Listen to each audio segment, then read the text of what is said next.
Se tiverdes fé, do tamanho de uma semente de mostarda, direis a uma montanha, vai daqui para lá, e ela irá.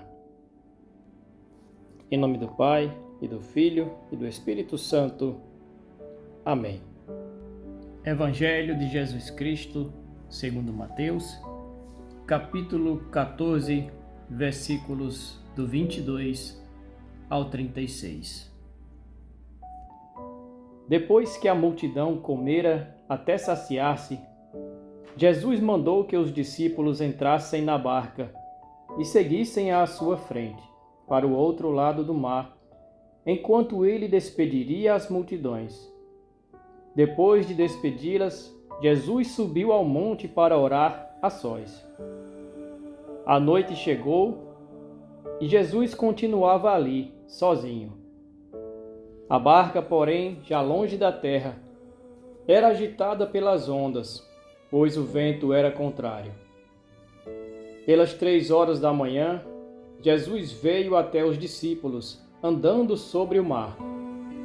Quando os discípulos o avistaram, andando sobre a água, ficaram apavorados e disseram: "É um fantasma!" e gritaram de medo. Jesus, porém, logo lhes disse: "Coragem, sou eu, não tenhais medo." Então Pedro lhe disse: "Senhor, se és tu, manda-me ir ao teu encontro caminhando sobre a água." E Jesus respondeu: "Vem." Pedro desceu da barca e começou a andar sobre a água, em direção a Jesus.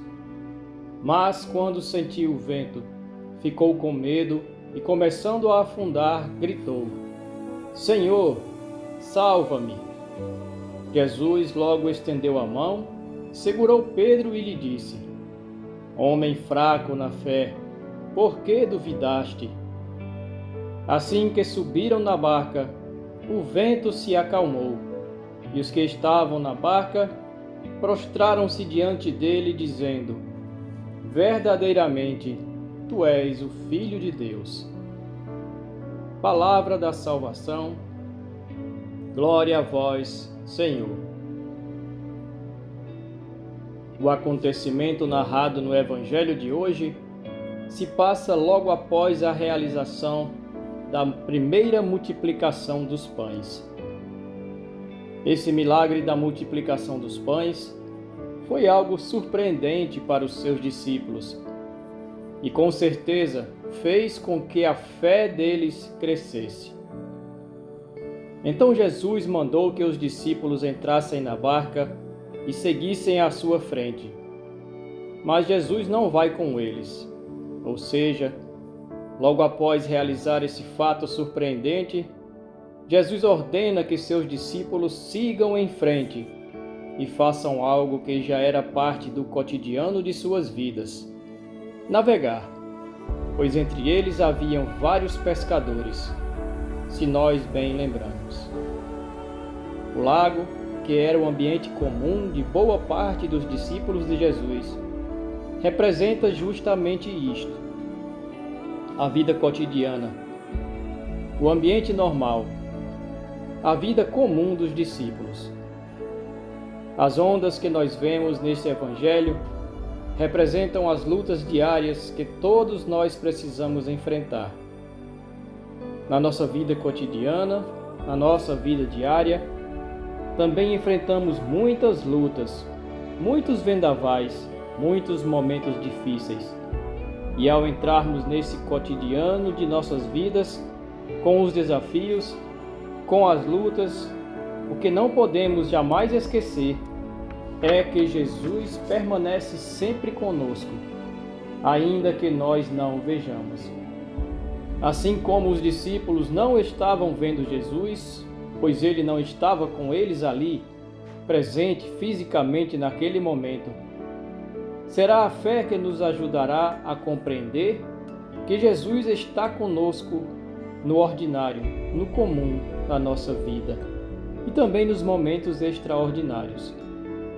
Os momentos extraordinários são importantes para fortalecer a nossa fé. E será essa fé que nos ajudará a compreender que Ele está conosco no ordinário da nossa vida, principalmente quando esse ordinário vem carregado de grandes desafios. Jesus não veio a esse mundo para tornar tudo mais fácil, mas Ele veio a esse mundo para nos ensinar a caminharmos de mãos dadas com Ele, a termos a coragem de sermos ajudados por Ele, sustentados por Ele nas dificuldades. O que acontece é que muitas vezes somos como os discípulos que diante da dificuldade, diante do problema, temos dificuldade para reconhecer o Senhor. Primeiro, eles tiveram medo ao ver Jesus caminhando sobre as águas do mar. Depois, Pedro impôs uma condição: se és tu, manda-me ir ao teu encontro caminhando sobre as águas. Quando surgem os problemas, os desafios, nossa falta de fé não permite-nos identificar a presença do Senhor em nossa vida diária. A situação retratada no Evangelho demonstra assim, ao mesmo tempo, que Pedro tinha a confiança de que Jesus tinha o poder de fazê-lo também caminhar sobre as águas, mas também a incapacidade, a dúvida em reconhecê-lo completamente, o que o faz afundar na primeira rajada de vento. Às vezes nós também demonstramos confiar no Senhor. Dizemos: sim, Senhor, nós confiamos em Ti, mas não plenamente. Somos um povo de uma tal fé que às vezes caímos na tentação de olhar mais para as ondas do que para Jesus. Olhamos mais para os problemas e desafios do que para aquele que é maior do que qualquer desafio ou problema na nossa vida. Deixemos, meus irmãos e irmãs, de focar somente nos problemas. Deixemos de olhar somente para as dificuldades, para as grandes ondas, e olhemos para Jesus.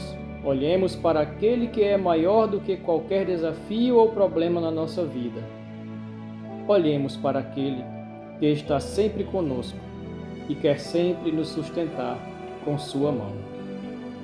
Tenhamos fé e não desviemos o nosso olhar de Jesus. Peçamos que venha sobre nós a bênção do Deus Todo-Poderoso, em nome do Pai, do Filho e do Espírito Santo. Amém.